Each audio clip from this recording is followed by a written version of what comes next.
Okay, then we are back with another interview, and it's been a while since I've done this, so I apologize if I'm a bit rusty. But I am here today with the wonderful Dino95 HD, or Hada, as some people prefer to call you. Hello, sir. Hello, you okay? Yes, I am very good, thank you. We've just come fresh off of a bingo seeding match, and I think it went quite well. How did it go for you?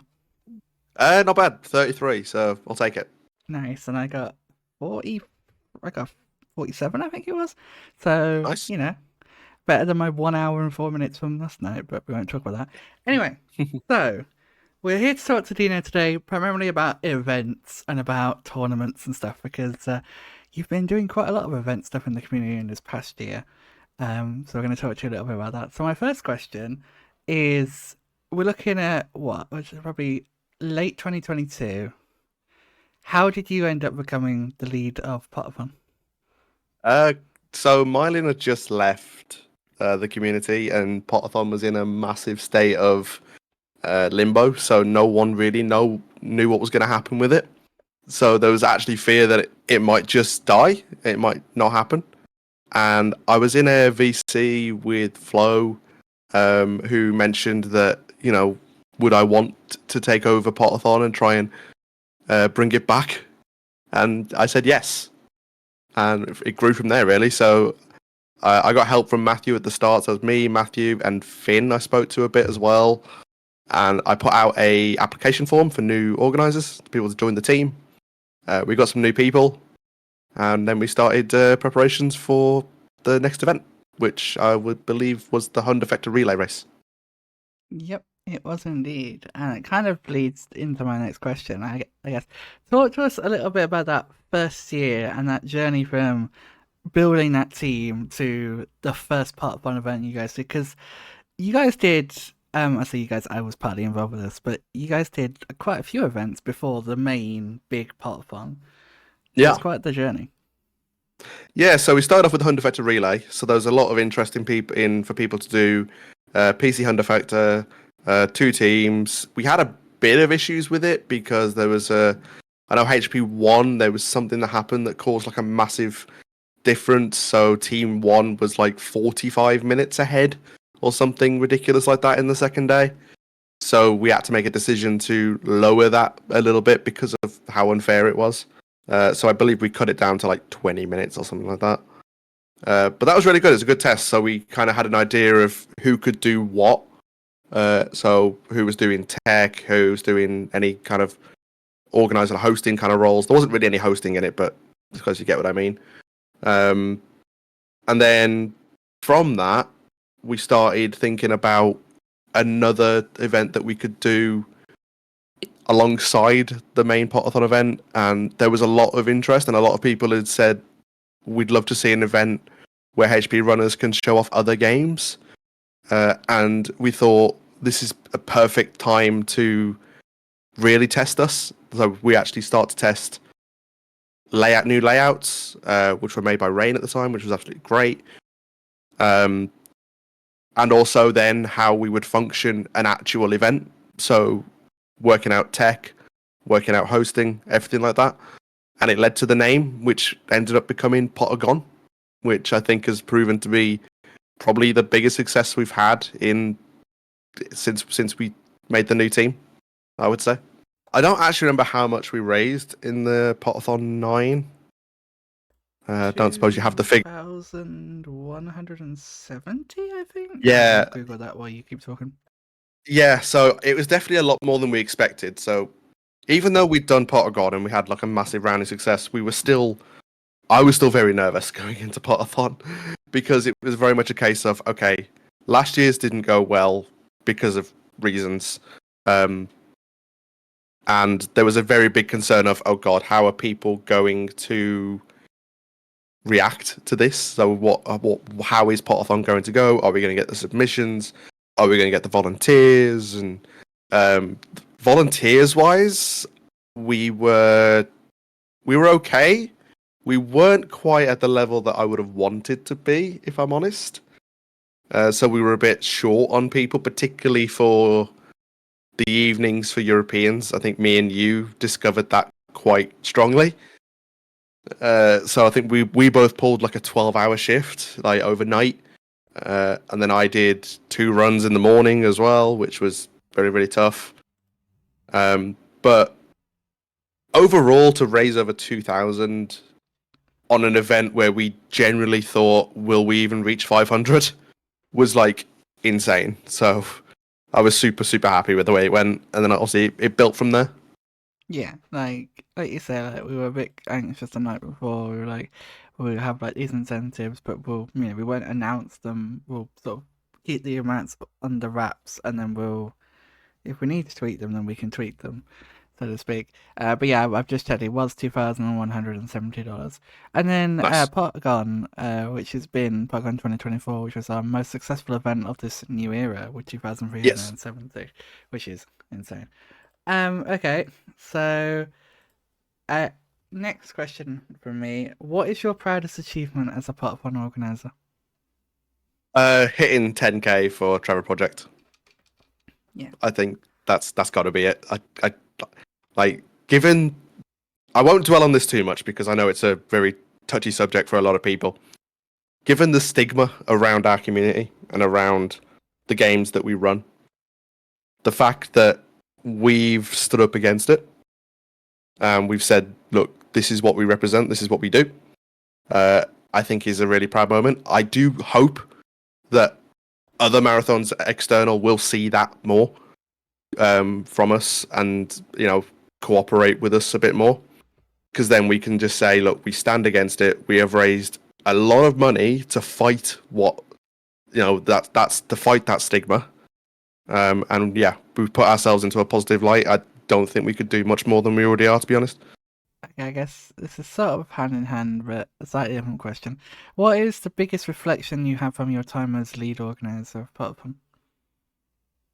Honestly, picking up the organization skills, like I think, man, like when you look at it from an outside, when you haven't done it before, you kind of feel like in the back of your mind, how hard can it be? Yeah, It's hard. I'm saying now, it's the hardest thing I've had to do. Like, you've got to make decisions that you know isn't going to please everyone. And that's the thing I do want people to understand is that whenever we made a decision, that even though people didn't like it, it's because we felt like we had to make that decision. Like, for example, the choice of the charity, for example, is a good decision that we made. We stuck with the Trevor Project. We could have very easily changed. And there was a discussion around the original potathon of like when it first came back, like, are we sticking with Trevor Project or do we change? And it was very much a growing. I think it was unanimous. It was stick with Trevor Project.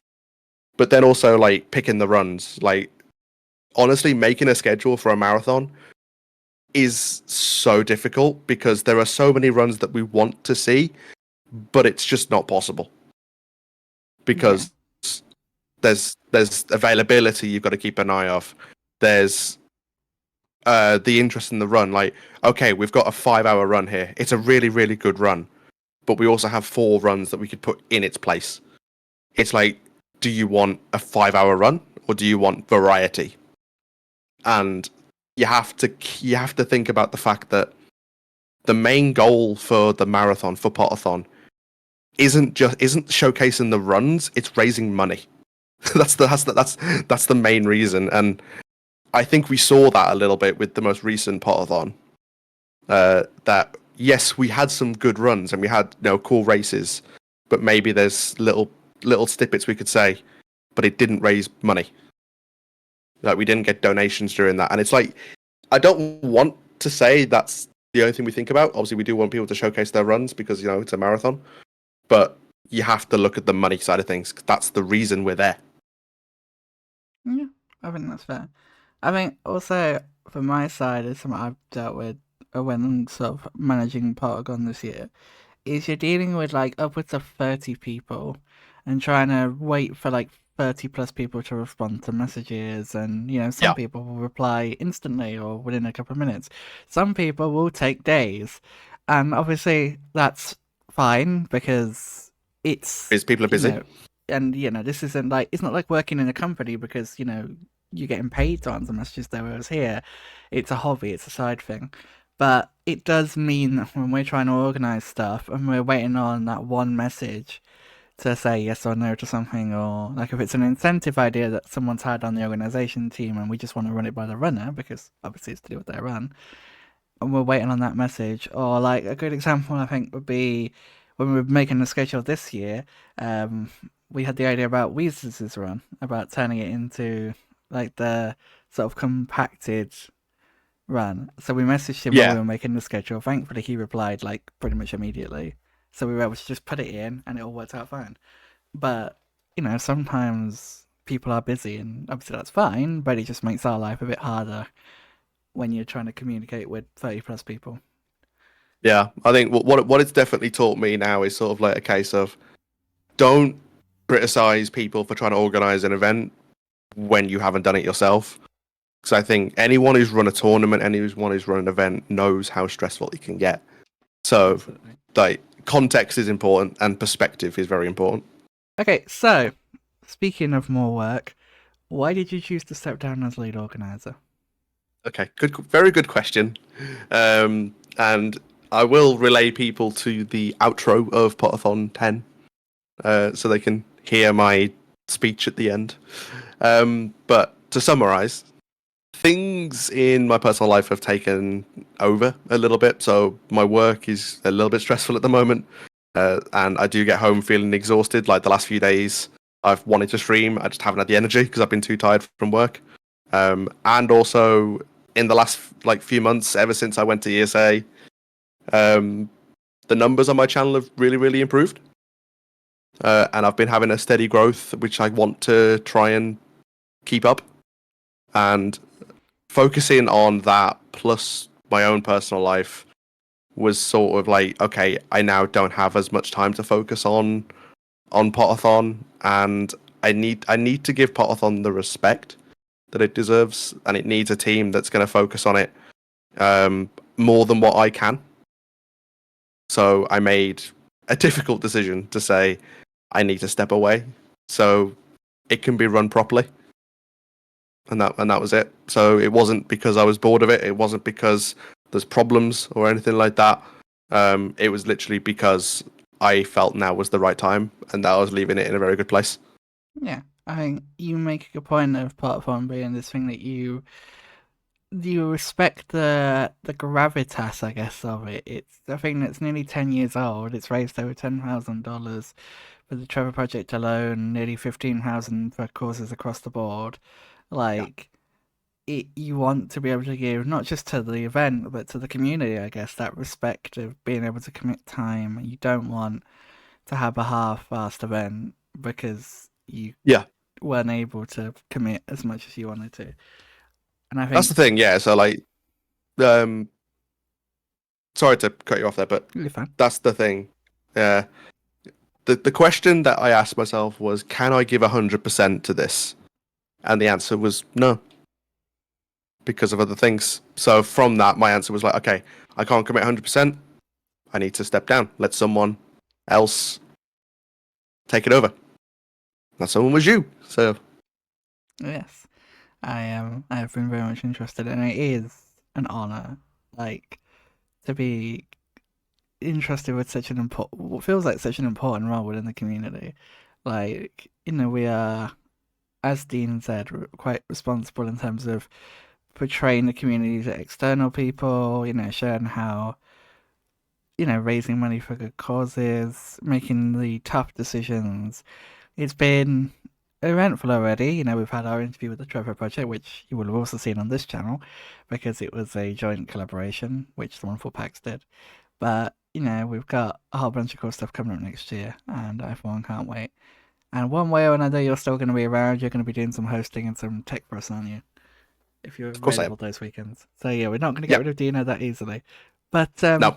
speaking of getting rid of people, let's move on to the Octofector Elimination Tournament. You see what I did there? I I like can't. that. I came up with that one on the spot. I was like, that's great. Okay, so when I say Octofector Elimination Tournament, what the heck is that, Dean? Okay, so it's actually not my original idea. I'm going to say that right now. Nixo did it a few years ago, I believe in 2021. Yeah, 2021. So the concept of the tournament is very, very simple. You have 9 runners, or in 2021 we actually had 18 runners. There was 18 of us that wanted to do it, and it's very simple. 9 people in a pot, so in a group. You spin a wheel of the 8 PC Harry Potter any percent games. Whatever game is decided, the 9 people will race that game. Whoever finishes last is eliminated.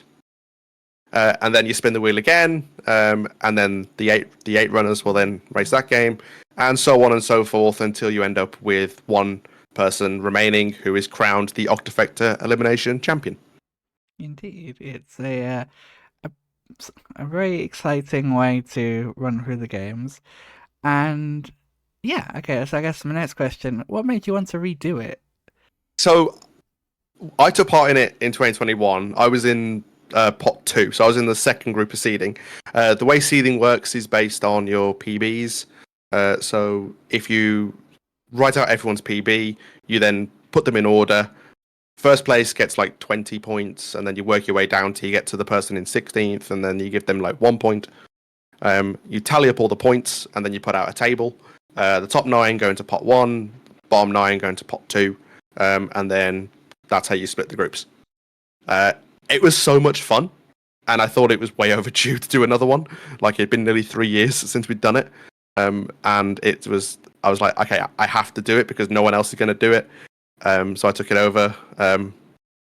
Had some help making it. Nixo gave me a lot of help with the concept and how to run it. And also I took inspiration from his intro video to like make a little trailer for it, which I thought was really cool. And then also the layouts were made by Ehrlich, which again I'm very thankful for. They were made so far in advance, it was untrue.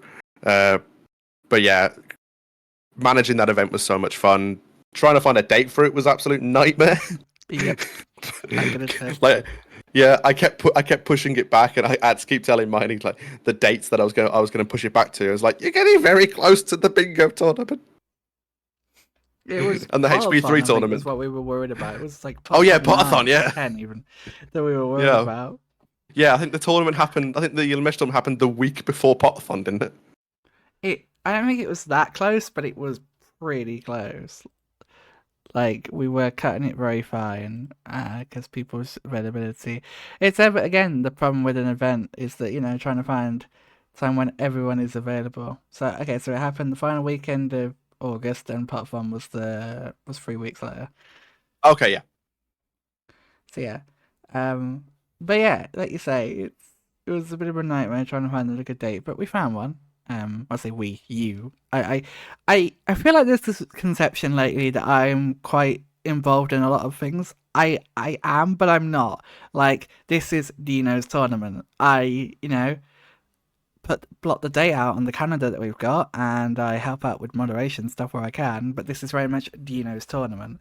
Like, I'm involved, but I'm not like, you know what I mean? Like, I want to make that clear Yeah. because I think some people are perceiving that I'm more involved in tournaments than I am. If it's a person's tournament, it's their tournament. I'm just, doing what I can behind the scenes and helping people. They are the people that ultimately make the decisions on who is and isn't involved in commentary and stuff like that, to be perfectly clear. Anyway, so, yeah. So you put on the event over the weekend. We had a rather interesting fun moment with HB6, which I think couldn't have worked out better. It worked out quite nicely. Yeah, I say go and watch the VOD to find out what happened. Yeah. So then my final question for you on this would be, what was your highlight of the event overall? Oh wow, that's a good one. Oh wow. I'm gonna say the final, just because obviously it ended up being Matthew versus IMEC in the final. Spoilers for anyone who hasn't seen it. And it was such a close final. It was neck and neck. Like, it was tense, and I do credit Flo with that as well, because Flo made the decision to.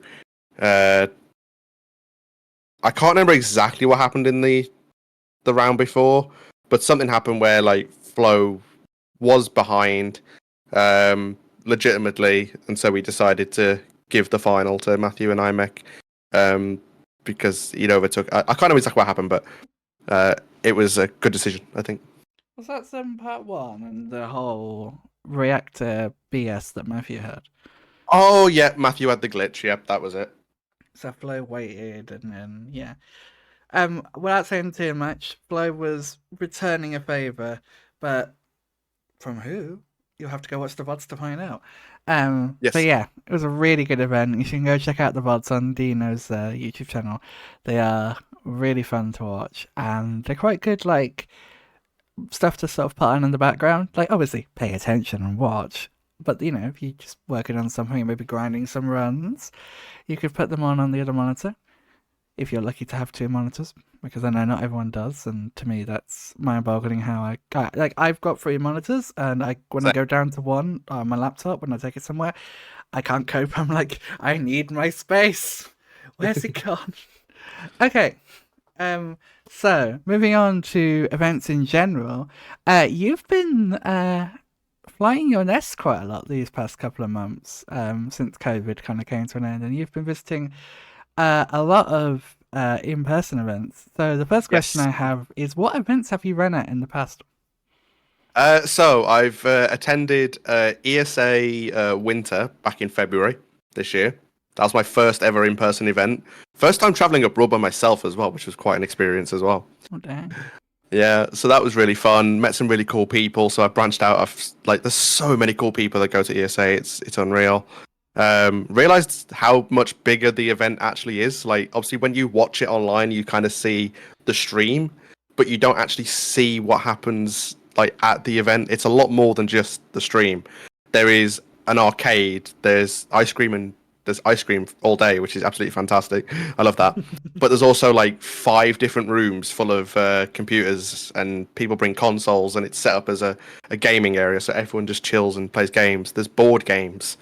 Um, there's a second stream. There was at winter. There wasn't one at summer, but there was one at winter, which has a whole different stream set up for raising money. There's the streaming stations as well, which allow people to book a slot to stream to their own communities, which I took advantage of, where I met Menno, who taught me GTA Vice City. But it's just basically one massive hub of people meeting up to raise money for charity. It was great. Um, I then, from the back of that, while I was there, I booked to go to UKSG in May. Yeah, May, I believe it was, because Yes, like I kind of skipped Potagon for it, but mm-hmm. we'll ignore that part. Um, and that was great because obviously that was a lot closer to home. I didn't have to book a flight. I booked a train to Glasgow, which was straight after work. So I literally finished work at 5 o'clock. I was on a train at 5:15, so I had to run for the train, and then I was in my hotel room at like 11 p.m. Blimey. So I had a long day. Uh, but I actually managed to do my first ever in-person run at UKSG, which was True Crime New York City, which was a lot of fun. I met up again with some really cool people that I'd met originally at ESA, then I hung out with at UKSG, which is a lot more. Um, it's smaller. I'm trying to think of like the right word. So you do hang out in a smaller space. They had got a separate room for like board games and stuff, but there isn't like all the streaming stuff or anything like that. It's just the stream and board games. But it's so much fun. There's a lot of things in Glasgow which are really cool to see. So going out and seeing Glasgow was nice. But yeah, chilling in the event space again, a lot of fun. Um, and then I went back to ESA again. So I did ESA summer. Sadly, I couldn't stay the entire week because I had to come back because I couldn't book one day off work. Um, but again, I did my first ever ESA run. I did Lord of the Rings Third Age full game glitchless. So it was about 6 hours. The run was. Oh, blimey. Yeah, and I had Gertie on commentary. Oh, also I met Matthew at UKSG as well, which was great. So I've met Matthew at UKSG. I met Gertie at ESA. I've met Menno, Markovic. There's people I'm going to forget. Texan I met as Oh, well. Like, is that their name? The Lego Battle of Hogwarts. Oggy, yeah, met Oggy. Who else was War there? Drums. War Drums is there.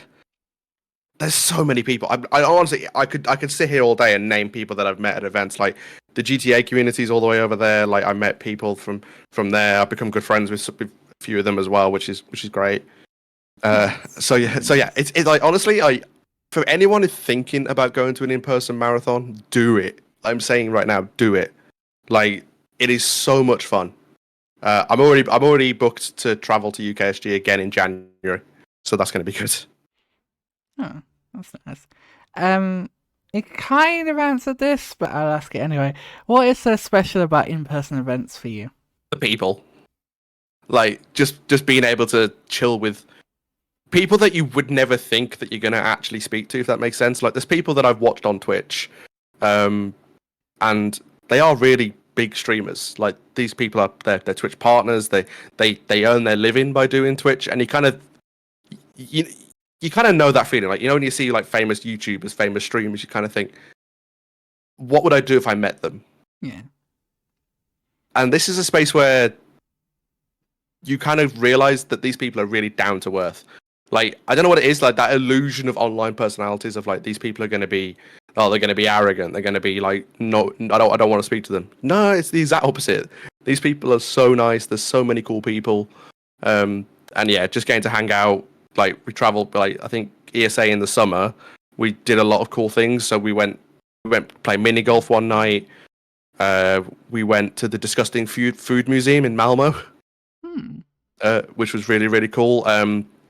Actually, someone who went did actually do a VOD of their time at ESA, so I recommend checking it out. It's called Dadler. VOD or a He's vlog? vlog, sorry, yeah, vlog, not VOD, vlog. My terminology is bad, okay. But yeah, he did vlogs of his time at ESA, so I'm on a few of them. So feel free to check that out. So I'm on a few of them. Hmm. Like there was they I mean after I'd come back, they went go karting one day. They went to the zoo in Copenhagen. And also generally we just chilled in like people's hotel rooms and just like play video games or watched like films and TV series. So I think there was a bunch of us. There was like in one hotel room at one point, and there was like 17 of us. Wait a minute. We all managed to move the furniture around and crammed into a hotel room. We watched Jackass and we watched SpongeBob. Fair enough. Yeah, it was great. It just sounds really nice, and I can definitely understand that. Like, you spend so long, especially, you meet new people, but you also meet people like you say that you've known for years online, like Gertie, like Matthew, yeah, Matthew, yeah, Markovich, Matthew. all those, yeah. Yeah, I'm just trying to think because I was gonna say War Drums, but you haven't known War Drums for that long, have you? Because I assume you didn't know him pre-Legacy. No, I didn't know. Yeah. But yeah, it's just cool to sort of get to meet people online. Like I've had that experience once or twice before, and it's just so much fun to get to meet other people. I still remember the day I met Osakuma, and I'm just like, you're taller than I thought you would be. Like I knew he was tall. Like he's 1 inch off of being a legal giant. Like I knew you were tall, but like you're tall. It didn't help that I was coming up a ramp and he was at the top of the ramp, so the height, what I mean, like it was just You bigger felt even anyway. smaller. Yeah. Um, but yeah, final question for you on events. What is one event that you haven't ran at yet, but would love to in the future? Oh, I'm torn between three.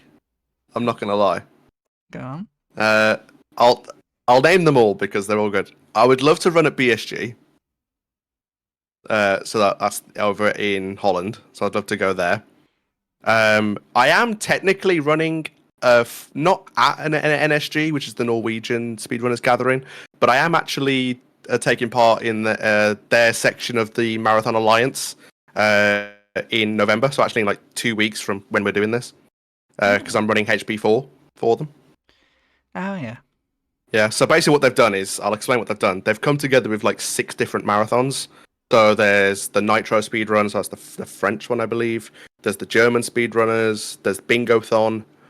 They've all come together and they're making one massive event, which is really, really cool. And I've been accepted to run HP4 any% for the NSG section. And then the last one is the GTA Marathon. So GTA Marathon, if you've seen it, it's probably one of the biggest marathons I kind of know of, apart from like the ESA or ESAs. Like it's The probably biggest one of the biggest marathons specific focusing on one franchise. Yeah. series. Yeah. But yeah, like again, a lot of the people I met from that community, like ESAs and stuff, and I do intend to learn some of the GTAs and the Red Dead's games.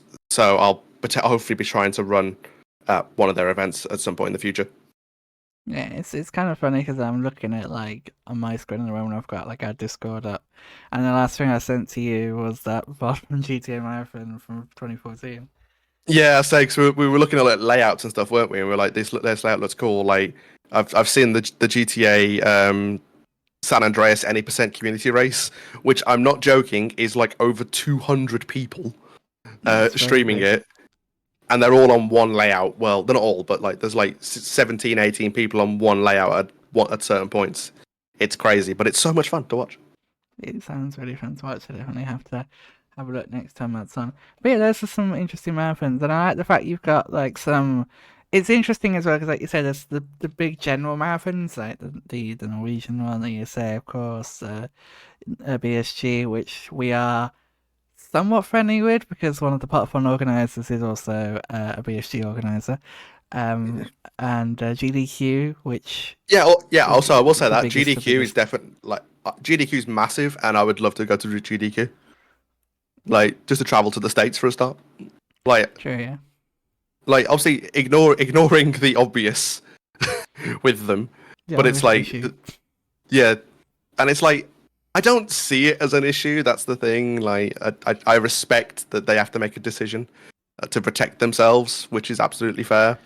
Um, and it's like I know people that are traveling to GDQ soon because obviously ESA is currently in a on a break, so it's not happening in February in 2025. So people are traveling to GDQ instead, and it's like I would love to go. It's just the cost of getting over to the States. Yeah. Like I think Brandino has run at GDQ before. I believe so. Yes. Yeah.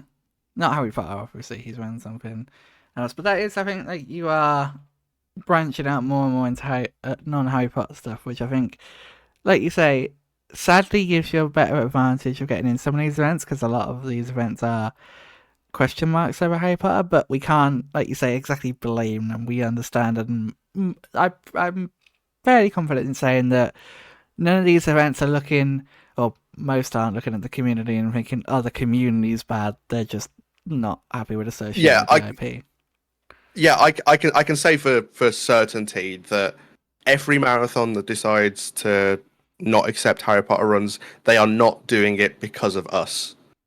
Like I've been told that like by organizers of the any event where they've done it.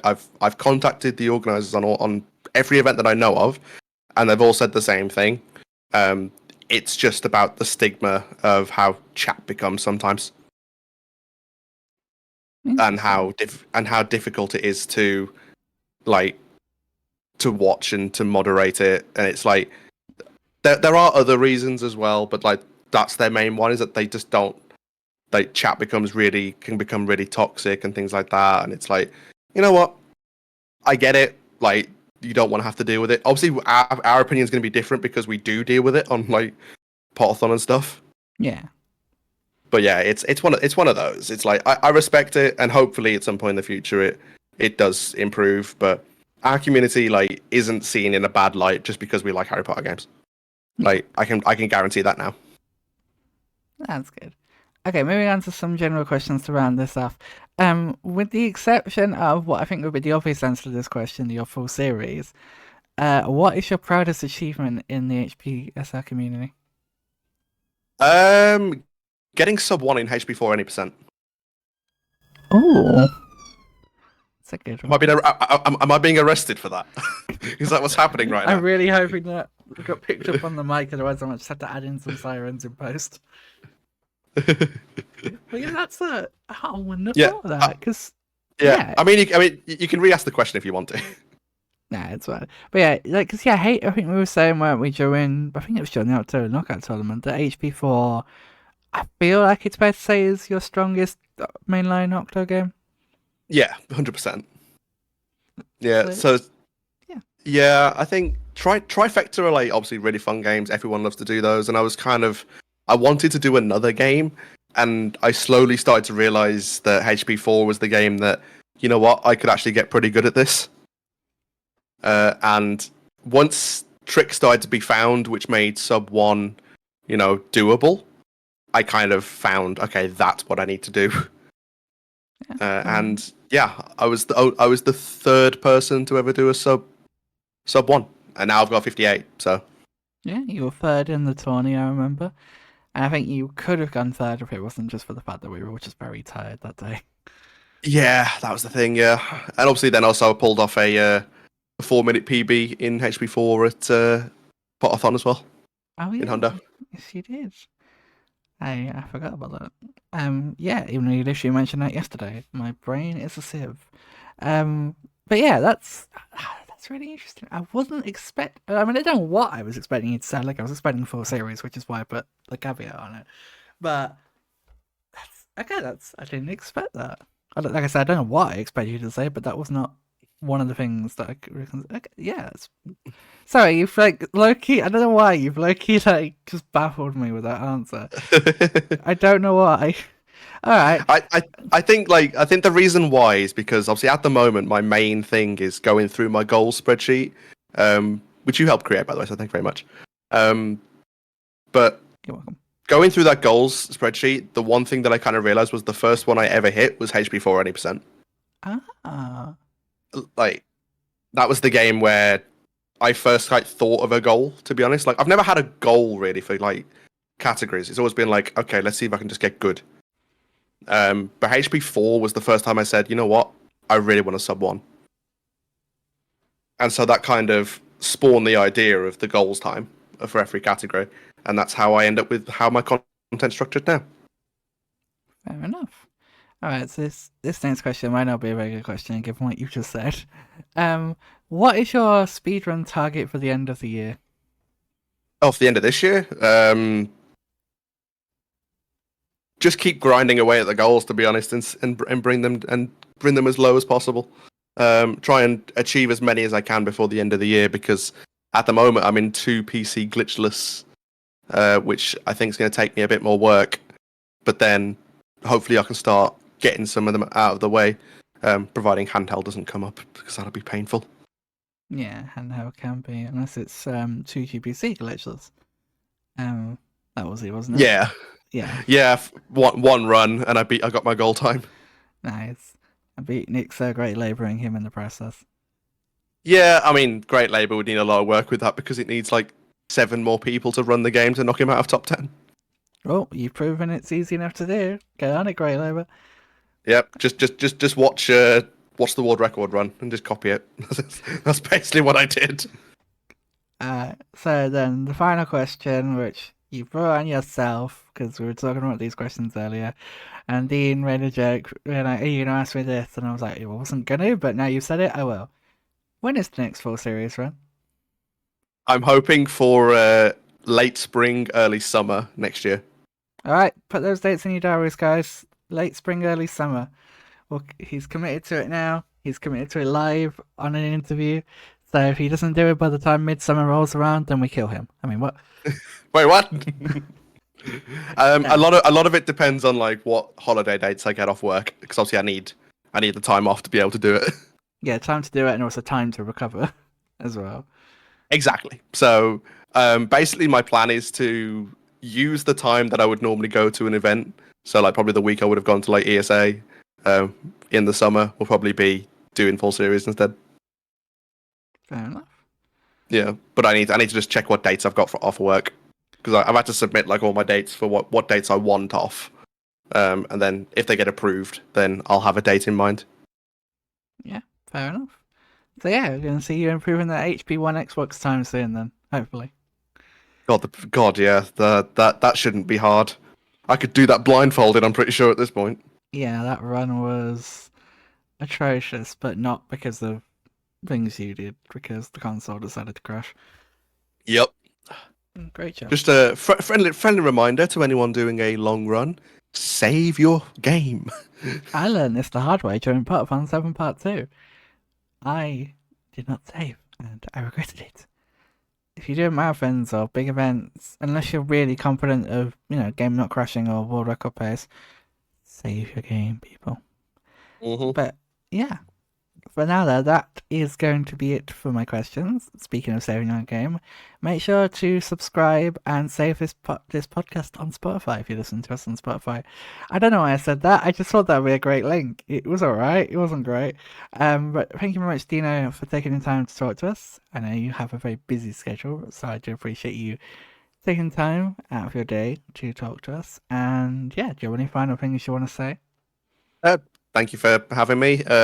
Again, keep supporting Potathon, people. It's a really cool event, and hopefully I'll see a lot of you at my next full series attempt next year. Indeed. But yeah, thanks for listening, / watching everyone, and have a great rest of your day.